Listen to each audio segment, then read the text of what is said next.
Hello and welcome to the latest episode of the Boardmasters with me, Chris Mullins.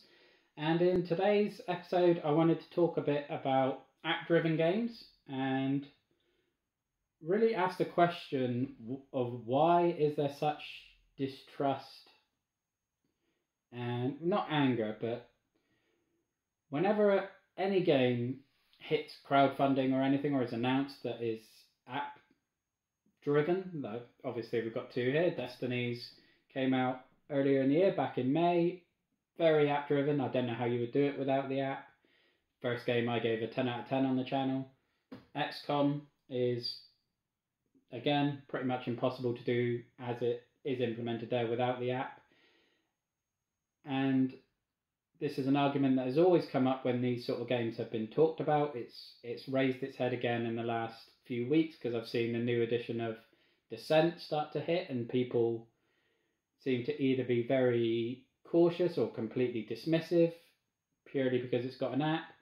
Again, the next game from Lucky Duck Games that was on Game Found recently was Divinus, and that is again app driven. And well, once again, you see the same comments. And the one that always seems to catch my eye and confuse me a bit is that people are instantly dismissive of anything that has an app because in a few years' time, the designer will stop supporting the app and therefore will be left with a pile of meaningless, worthless cardboard and plastic.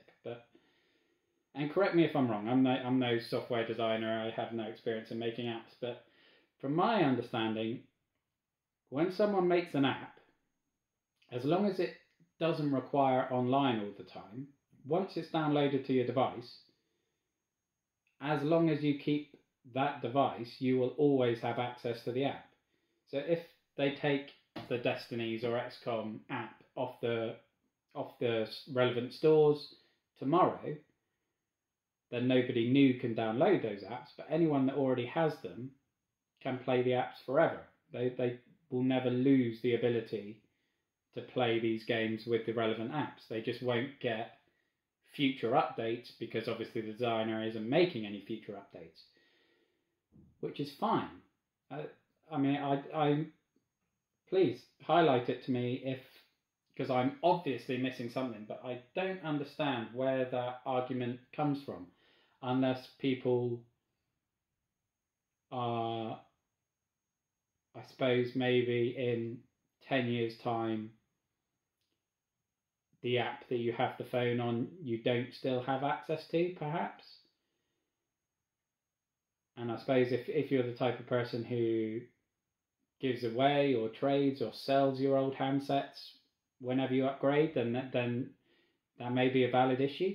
Absolutely, I guess there is that aspect which I hadn't really considered, because personally I don't do that. I've still got my previous handset, and even though that one's damaged, I'll probably keep that one largely for this purpose. I mean, I'll clear off anything because everything that I use, like all my social media and whatnot, will all get moved across to my new handset, and I'll keep that one as just my game app handset, purely for the use of.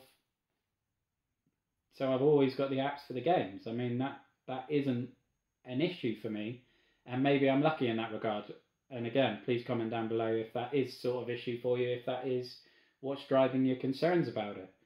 And again, Return to Dark Tower is another one which has lots of complaints about it being app driven, and people who love the original who are refusing to get this one because it relies on an app. It's not all just done by the tower.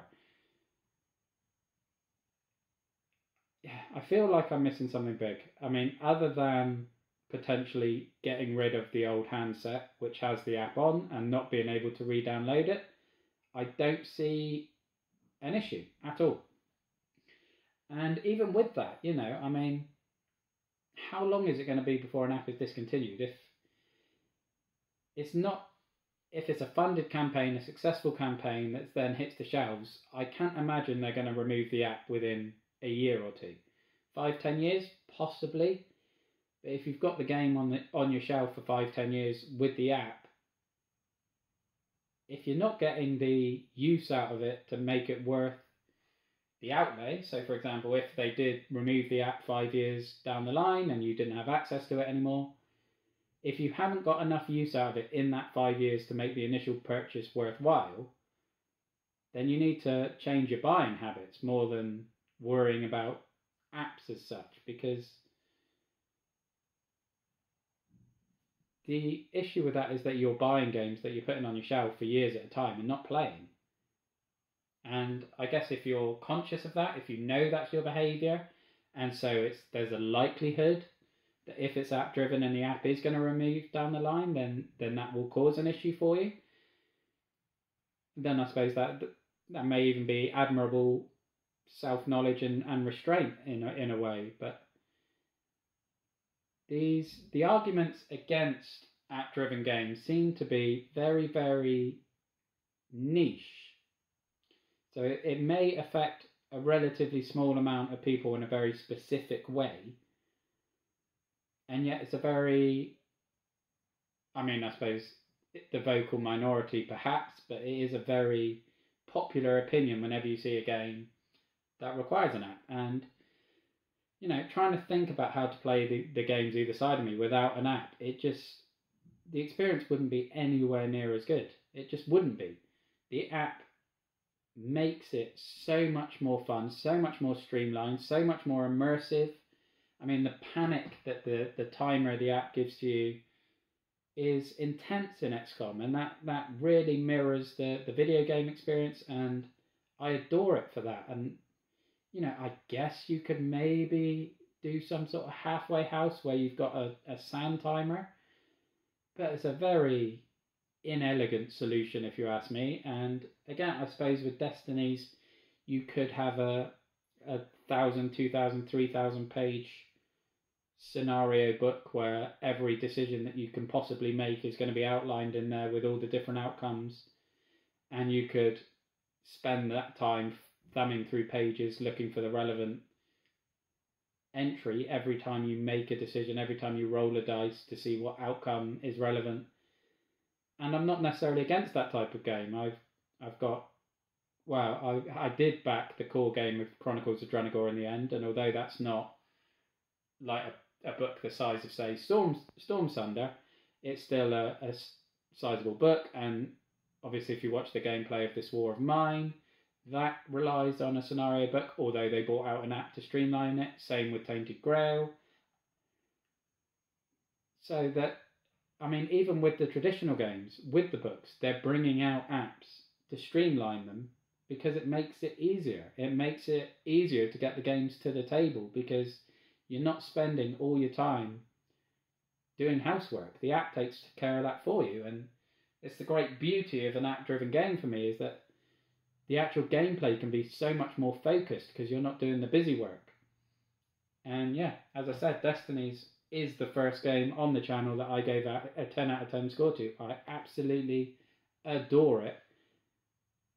And whilst I wasn't sure I was going to back Divines, if I didn't have the €5 following bonus, I probably wouldn't have done, because it does look a bit too lightweight with the legacy aspect, but I went for it in the end just because it was relatively cheap, and I do like the theme, and I do like Destiny so much that hopefully that passes on to Divines. But it's again a question of, could they implement the same systems without the app? And the only other argument I can come to is the elitist purist argument. The sort of people where if someone asks on a BGG forum if people log their plays on a digital version of the game, so if they're playing Blood Rage on Steam, do they log it? And you'll always get the people who say, no, it's not a board game, because you're not physically manipulating pieces on a board.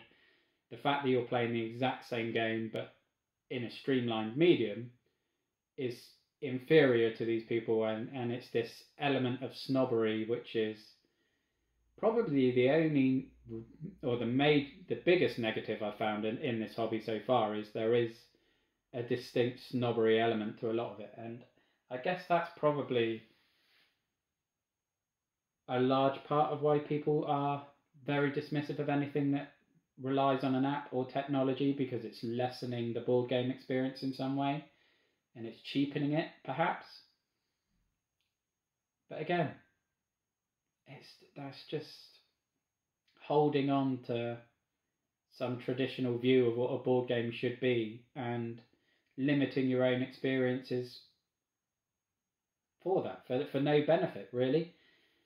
And again, it doesn't really make much sense to me, but if you're someone who does believe in that, please comment down below, because I would love to get into a dialogue about this. But that's everything I've got to say on it, really. Obviously, I'm coming from it as probably biased as someone whose main experiences with app-driven games has been hugely positive. I'm a big fan of them. I'm all for it. I love the additions to the gameplay and the streamlining and the extra mechanics it's able to bring in. I love them.